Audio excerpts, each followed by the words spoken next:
So this is my little sister, Urmila. So she was born about 50 years ago, and she was born with a VSD, a ventricular septal defect. It's a small hole in between the chambers of the heart, something very treatable. She was cared for in one of the top children's hospitals in the United States. When I was just entering elementary school, she went to the OR, and for what should have been a pretty simple procedure to be able to fix this. Unfortunately, in the operating room, somebody made a mistake. She made a mistake and she passed away on the table. That was my first experience with a medical error. And it was my subconscious inspiration to go into medicine, to go into pediatrics, to go into critical care, and to take care of children like her, whether it was at Stanford, UCSF, or some of the other facilities here in the Bay. Now, in every one of these institutions, top-rated institutions, I continued to see patients dying from preventable mistakes. And those were mistakes made by hardworking, well-intentioned, well-educated individuals who simply couldn't remember the right thing to do at the right time. And we would look at, we would sit in what we call these RCAs, root cause analysis meetings when there was a major event. And we would look to see, gosh, you know, what went wrong? Invariably, what we needed to do, we knew that as an organization, but our people on the front lines didn't. There was a gap between what we knew and what they were doing. And that gap between knowledge and practice is the biggest problem in healthcare today. So if we look at this industry, this is airlines. There's similarities between medicine and the airline industry. In medicine, we see in the United States about 1 billion patient visits per year. That means whether it's in the ambulatory clinic, or it's in the surgery center, or it's in the hospital, 1 billion of these visits. And what is our job as caregivers is to help those individuals through a diagnosis, a treatment, and a recovery. We're taking them on a journey. This industry here, they do something similar. High risk industry, moving in the US 1 billion passengers a year from one destination to another. What's the safety record like here? It is pretty awesome. Airline safety is incredible. If a plane crashes, one of these crashes, does it make the news? Absolutely. And everybody relentlessly tries to pursue what went wrong, because this shouldn't happen. In the United States, the deaths from medical errors are the equivalent of 2 of these planes crashing every day. Just think about that. It's amazing. It's a huge number. Medical errors here is the number 3 cause of death in the United States. And when we look at those numbers, 200 to 370,000 lives per year, depending upon which study you're looking at. And we wonder, why is this happening? Airlines are so safe, but in healthcare we're not. If we look at medical knowledge, if we went back 100 years, medical knowledge was doubling every 75 or 50 years, moving at a very slow pace. But we look at how this is accelerating. Today, medical knowledge is doubling every 73 days. It's an insane amount. I mean, over the course of one semester here, medical knowledge has already doubled and gone that much more. You think about how hard it is for you to keep up in your classes here right now. Imagine all of this, so much more is happening. And when we look at the way that we train, if we go back to this time, 50 years ago, where knowledge was doubling at this slow rate, it's kind of the same as it was 100 years prior and 200 years prior. The way that we train in medicine today is so much about apprenticeship. It's like, I'm going through my internship, my residency, I'm shadowing my attending, I'm learning from them one-to-one. In today's time and place, it is a terrible way to learn. It is so slow. When knowledge was moving at this rate, it was okay. At this rate, no way.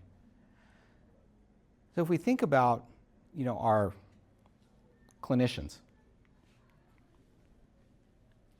and we think about how long it takes for new ideas to move from evidence-based in research to actually standard practice. If we look at our nurses out there today, it takes on average 17 years to go from when something's determined to be a best practice till when you have millions of nurses across the US doing it. If knowledge is doubling every 73 days and it takes us 17 years to translate research to practice, do we have a problem? Yes. And that's the problem that we have between knowledge and practice. That gap was small before, and it is just getting bigger and bigger. It's become a chasm. The difference between what we know we should do, and what we actually do at the bedside. In between that, what happens are errors. Who gets hurt with those? Patients. Patients are hurt. There's somebody else that gets hurt too. How would it feel if you're doing something bad to your patient? Exactly. That's a problem. So that issue of kind of moral distress for us as caregivers is huge. And when we think about the numbers of people who are delivering care, what's the biggest group, profession, that is caring for us when we are in the hospital? Nurses, exactly. So let's think about what is the impact for us as nurses.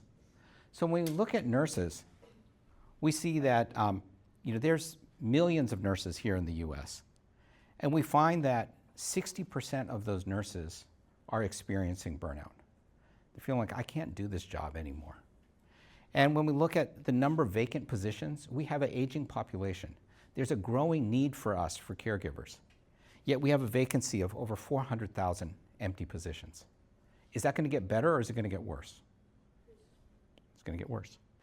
And when we look at our new graduates, those who've gone into nursing school and are excited to come out of this in practice, we find that 18% of them leave the profession within 1 year. Leaving the profession, it doesn't mean I'm leaving my job. I mean, they're like, nursing, I'm done. They're gone. So clearly we have a problem. When we think about, for our nurses, what it is that drives them. And when we think about drivers, these drivers are, if you will, the pillars or the columns that are holding us up, that are keeping us going. There are 4 key ones when we think about nurses and frankly with doctors as well. The first one is competence. The idea of competence is that if I'm going to care for somebody, I want to be able to do the right thing. I don't want to do the wrong thing. So that's important to me. And if we look at the kind of patients that we take care of, I apologize, it's not the happiest looking of pictures, but it's real. This is baby M. She's about the size that I could hold in my hand. And when we look at her closely, what do we have? We have a breathing tube, going down her airway. We've got an nasogastric tube. We've got a tube coming out of her chest, draining fluid. She's got an open wound in her sternum that's now just been closed up. She's got a ventilator. She's got various electrodes. She's got IVs, all these central lines, all these things to manage. Every one of those have very little margin for error. Yet if I'm the bedside nurse, I have to manage each one of those perfectly every time. It's huge, the responsibility that's placed on me.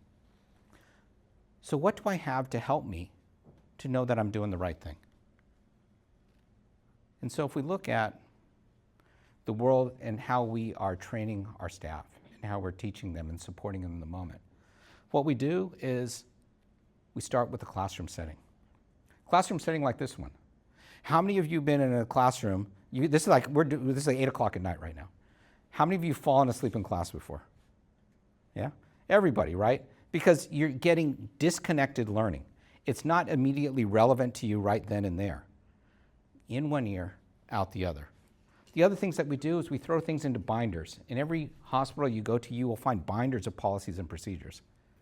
When's the last time you ever looked something up in a binder? Any one of you? You don't, right? It's a mismatch from how our emerging workforce learns today. We've got emails, we've got intranets, and we've got my favorite, potty training. In every hospital, modern top hospitals, you will find in the staff bathroom things plastered on the wall where they hope that you're going to read this and you're going to absorb it. There's got to be a better way, because if we're going to stay competent, this system's not going to do it. Next is the idea of autonomy. That's the idea of being able to make your own decisions. Anybody here like being told what to do all the time? It's like back when you just escaped that by coming to college, right? When you're at home, that's the way that life was. So we appreciate our autonomy. But for that autonomy, I need to be confident that I'm doing the right thing, and my supervisors need to be confident I'm doing the right thing. Because if not, the kind of world that I live into is going to be one that is like this, top down, where this is like the typical of what we see of corporate America, or what we see of, hey, how about here in the university? We have a chancellor, we have deans, we have chairs, and then we have our different professors, and then we have the lowly student at the end, right? Everything kind of comes downhill. We see this as well in corporate America, and we see this in hospitals, where the nurse is at the bottom of this, where they are simply passive consumers of information. There's very little opportunity for autonomy. They have little voice, and that voice that they have is generally not heard. So when we look at what happens with that nurse, when something goes wrong, everyone's saying you've made a mistake. When something goes right, nobody's really paying attention to you. Now let's look at how does technology help people there on the front lines. The electronic healthcare record, I'm sure you're all familiar with that. When you go to the doctor, how much time does the doctor spend looking at you versus looking at their computer? Some of you have done some MA work, right? When you're doing that MA work, you're doing that computer stuff for them, because they're trying to get more face time with the patient, because that's what they're there for. When we look at the statistics today, and many of you are aspiring to go into medical school. You finish medical school and then you're going to become an intern. You're an intern on the front lines there. For every 1 hour of time that you spend face-to-face with the patient, how many hours do you spend doing the electronic healthcare record and other administrative tasks? Any guesses? 5, okay, a little overshot, 4, yeah. So 4 hours for that. But imagine that, like on a full day, you spend 2 hours for 8, right, actually a full day as an intern is going to be more like 12 to 16. So you're going to spend 3 hours, you're going to spend 12 hours doing these other things. That's not what we came into healthcare for. And that's a big reason as to why many of us said, see ya. So other than autonomy and competence, we also have the idea of relatedness. Healthcare is a team sport. We're here to be able to work together. And for the way that healthcare is today, where it's so complex, we need people to work with each other. There's a few things that we can do on our own to take somebody on that journey from diagnosis through therapy through recovery. We work together. And in that setting, here we are, we have doctors working together, or we'll have nurses, all of us as one team. And if you're privileged enough in working with the hospital, you may be able to work with the team through many years. There are individuals that I see in this picture who I'd worked with from nearly 30 years. We get to grow up together. We're like a family, and we have each other's back. And when we're down, we lift each other up. This is all about really helping each other. And that brings so much of the joy of being there, because you are helping each other, you're working together towards a common goal. Now, people like this individual, Emily, who was practicing for like 40, almost 50 years at the bedside, she's developed a ton of legacy knowledge. But with that knowledge, when she leaves, it disappears. And our relationship with her disappears. How are there ways to be able to capture that knowledge, capture her legacy, and continue on with the team that knows and loves her? Next one is beneficence. This is the idea of doing good. We're all in healthcare to do good. We're here to help others. And that's why when we look at, when we talk to doctors, So many of them say, doctors and nurses, about, hey, I've gone on a mission or I've gone abroad to be able to help others, because there's so many more places in the world where the need is so much higher than it is here in our own backyard. And why do we go there? We go there because we know that we can help. We want to be able to teach others. This is Nurse Betty, nurse here in a clinic in Roatan, Honduras. Team helped to train her up to be able to deliver better care to children. And she continued to do that for many years for so many of the children on this island. And what's been wonderful in that type of experience, which we may touch on later on today, is that we're taking care of children, watching those children grow up, and having them come back again. So this idea of building up systems, training others to be able to multiply and give help to even more is near and dear to many of our hearts, because that's about that idea of doing good. Different example here, this would be in the Republic of Georgia, in Tbilisi. And this was opening up a pediatric intensive care unit for post-surgical care. We had the honor of working together with, Israeli surgeons, you had Georgian physicians and nurses, then you had an American team coming out of doctors and nurses, all working together to help people here in the Caucasus. And when we come in together that way, we quickly become part of that relatedness, become part of that family. You're invited into people's homes, you're breaking bread with each other because you're seen as having that common desire to be able to do good. And at the end of the day, why do we do this? It's about outcomes. That when we're able to teach others and they're able to learn and help others, we all come back to our common ideal, and that is to help our patients. So those ideas of competence, autonomy, relatedness, and beneficence, those are the four pillars that hold us up and drive us. And they're constantly forces that are eating away and trying to erode those. What can we do instead to build them up? We need to shift the paradigm. And to shift that paradigm, we in healthcare, where should we look?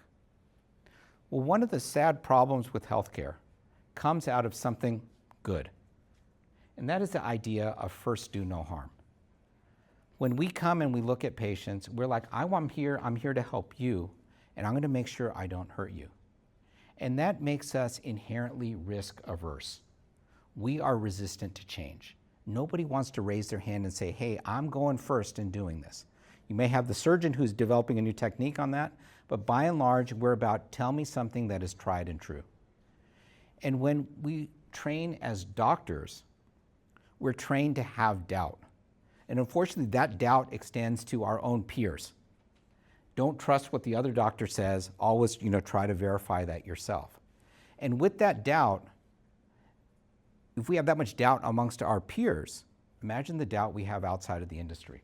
And so that's what makes healthcare, unfortunately, very insular. So if we want to shift the paradigm, we have to look outside of the box.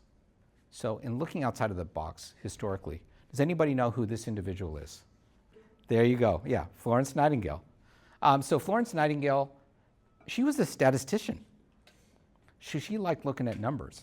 And she saw the association between, hey, this is how hygiene is in places, and this is how patients are getting infections. And so during the Crimean War, she was known as the Lady of the Lamp, working day and night with these wounded soldiers.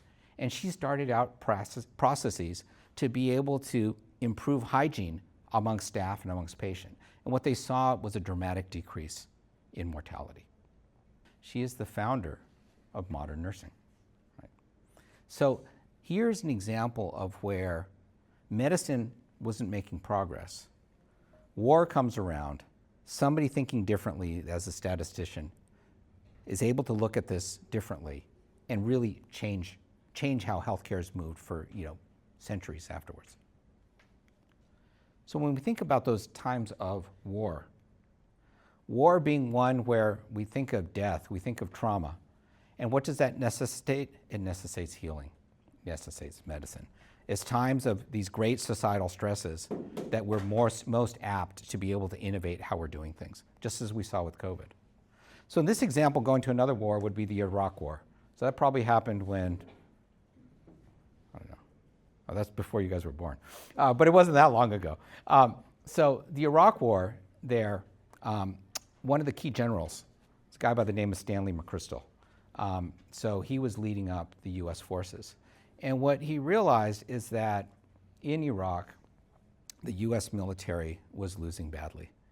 That when there was an incident happening with the enemy, the military's response was too little, too late. By the time they got there, the enemy was gone. And so he looked at the structure. We talk about that kind of top-down world that we were showing in healthcare. That's how the military was organized as well. You had leaders at the top who pushed it out to their field commanders, who then pushed it out to the people who were then on the front lines. But information would flow down slowly, and it would move up each level all the way to the top, turn around and come down. You think that was fast or slow? It's slow. So what he realized then is that, you know what, we need to start changing how we do things. So the first thing was telling his field teams, you have autonomy. You have autonomy to make decisions on the intelligence that you've received and to go ahead and act on that. And that started to increase the agility of those teams. And the next step that he looked at is further decentralization. So that was like bottom up, letting those people on the front lines do things. And the other one was the idea of middle out. And that was saying that each one of these teams start communicating with each other. Bypass going all the way to the top, quickly learn from each other and respond. This created a military force that was incredibly agile and responsive. So now the timing, that problem was gone. That knowledge to practice gap, if you will, which was this big, was now down here. And that turned the tide and drove them towards victory. There were lessons there that we can also learn. And so now I want to bring it to how we can take those lessons and blend it with, instead of when I was saying, Iraq in the 90s, that's not so long ago, how about something that's really contemporary? And this is about your life. What can we in my generation learn from you all? So these are one's easy answers. What's that icon? It's YouTube, right? Oh, look, that's the loudest I heard anybody talk so far, right? So that's YouTube. So what are we seeing in YouTube? What made that so novel? It was about user-generated content. This is content that was coming from the bottom up. It wasn't what the studios and all were producing and putting on television. This is what people wanted to do themselves, and they were sharing that. Local subject matter experts creating their content and sharing it with others. Now this one maybe many of you guys don't use, but what is that? Facebook, right? So in Facebook, that was then creating social groups. And that was pushing that idea of connection, of relatedness. So now people were able to organize in these groups. And we found in hospitals, many units would go and create our Facebook group so that we could all socialize and we could communicate with each other. Next one here. All right, look, see, it's kind of the voice is getting a little bit louder here. And then this one is going to be the easiest for you. Yeah, all right. So Instagram and TikTok, what have they done? They've brought the idea of micro multimedia content. So whether it is video, it's audio, it's mixture with text, but short and bite-sized to fit the attention span of everybody in this room, right? Probably of me too, of where society is today. And so you see, we've got the idea of that user-generated content, bottom up. We have the idea of bringing people together, the idea of micro units of information, what we call microlearning. And they all come together in something that this is one that probably, maybe many of you don't know, but do anybody recognize that logo? All recipes, yeah. Yeah, there you go. So it's All Recipes. What All Recipes has managed to do was really perfect the world of the how-to. Remember when we talked about that gap between what we know and how we actually do something? And so there they've been able to bring in the idea of checklists of my ingredients, step-by-step instructions on what I need to do, augmenting that with pictures and with video. So driving what we call a microlearning experience around a task not that you're going to do in the future on that dish that you want to make right here, right now. That's when you care about it. So taking these ideas together, we can use them to transform healthcare. So when we think about healthcare today and the nurse that's running around going to the different binders and gosh, how do I do this? How do I remember that? They're living in a world of chaos and force functions. You think that EHR, click, click, click, click, click, you need to do. So we can transform that into a world where information is accessible, and that information there, instead of forcing me, is an enabler, helping me to do more than I can. And I'm sure that any of you, after you've gone through those little cooking things online or using those recipes, you feel like, wow, I could do it. I can make something really good, much more than I thought that I could. And so that idea of microlearning is the idea here of taking information in bite-sized nuggets, taking it out of somebody's head and making it shareable so it can go to somebody else's. We can all start to learn from each other. So for the media, that means it's video, it's images, it's text. For the creators, it's any subject matter expert. Any hospital that you go to, if you want to find the best person to do X, Y, or Z, do you think it is the chief of the service? Do you think it is the nurse in the C-suite? Or do you think it's somebody on the front lines? Someone on the front lines, because there's somebody who's doing that day in and day out every day. They may not be masters of everything, but there's one thing they can do well. How do we capture their information and scale it? The audience then can be not just for your family in your house, like we saw with the all recipes. You can put it up on the cloud and other people can pick it up all the way around the world. And for the idea of bringing in customization, to being able to recognize how my ingredients may be different than their ingredients that they have, or I've got gas, they've got electric, or what do you need to do to modify? Yes, all of this type of information can be customized. So when we think about this in the nursing world, microlearning has been used more recently to be able to drive the idea of not just training, but retaining. So like when you are looking to do something and you're going onto social media, you're looking for that bite-sized nugget. So this allows people to learn in one way and pull that information again at the moment when they need it. And the results that we see from this are people become competent faster, because I can always go back to my little cheat sheet right here in the palm of my hand when I actually need it. And we find that managers are happier because my people make less mistakes because they have the information they need. We've seen data published about how this shortens orientation time for new nurses, 40 to 60%. And for those looking at the sustainability of healthcare, it drives a savings of a lot of money, up to $14,000 per nurse. How about for empowering staff? We think about staff here. So this is Alana. She's ER tech. Let's talk about the rapid acquisition of confidence. So in this emergency room, there was a new tech. She came in, and new people, you think they get to work days or nights? Nights, right? It's what nobody wants to do. So she's there working nights. A trauma comes in. The patient is hemorrhaging out. So they're bleeding to death. And as the question comes up about how can, how am I going to help? I'm this new tech in this mix. And so the surgeon comes in and says, we need to do a rapid transfusion now. I need the Belmont Rapid Infuser, and points to this tech. And she's like, gosh, I haven't seen that thing since, I did my orientation. But she pulled up her app, she looked at the microlearning, she got it, she did it. She did it, and everything went well. The following morning, her manager told the story about, I came in, I was wondering, why is she still here? She's hanging out in my office, and I said, what went wrong? And what she said was, Brian, last night this episode happened. And I was under so much pressure, but I was able to go to this information when I needed it. I remembered what you taught me, I saw where to see it, and I did it right. That got her confidence up that I can actually do this job.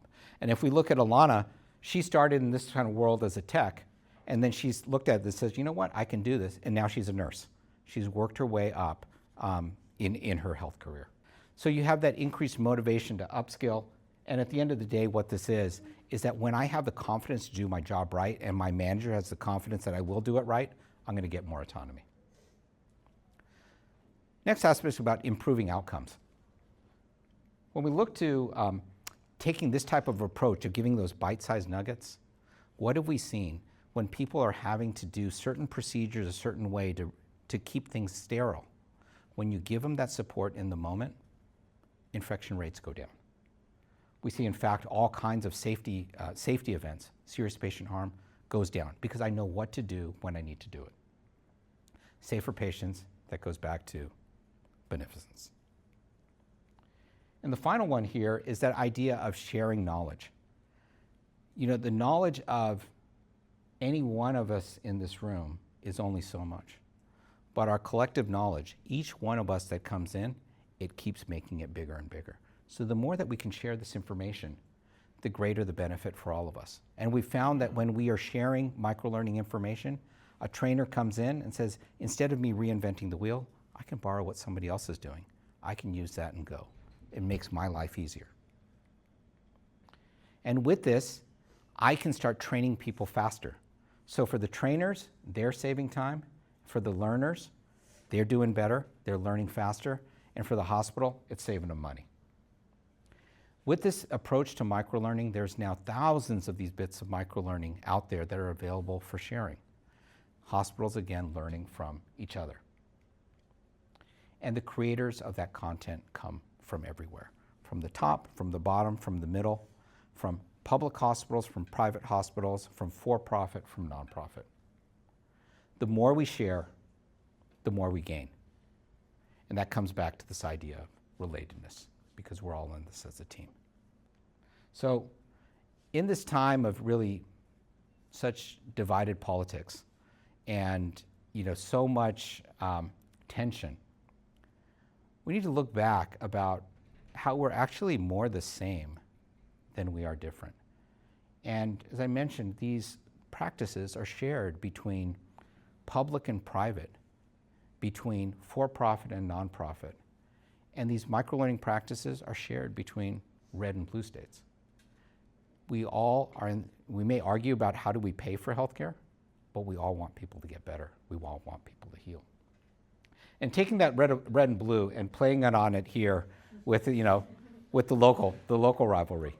We talk so much, and with the big game every year about that the friction we have and the rivalry we have with Stanford, and the public institution and the private institution, and how many different lines we can draw. But when we really pull back and think about it, what we ultimately want to do is not so different.